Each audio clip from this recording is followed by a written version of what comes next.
প্ৰথমেই দেখাই লৈছোঁ মোৰ বিফ'ৰ আৰু আফটাৰ লুকটো।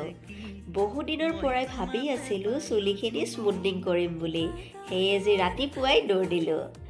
এয়া হৈ গ'ল প্ৰচেছ ষ্টাৰ্ট। চুলিখিনিও অলপ চুটিকৈ কাটি দিলোঁ। দীঘল চুলিখিনি দেখি দেখি বৰ হৈ গৈছিলোঁ। তাৰ মাজত কফিও খাই ল'লোঁ।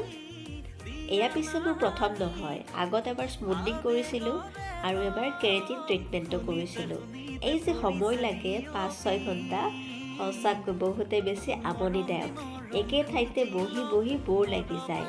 আৰু ইয়াতকৈ বেছি আমনিদায়ক, দুদিন যে বান্ধিব নোৱাৰি, পানী লগাব নোৱাৰি, বাপৰে। আমাৰ গীতাঞ্জলি বাও আহিলে হেয়াৰ ফল ট্ৰিটমেণ্ট কৰিব। ভালেই হ'ল, লগ এটা পালোঁ।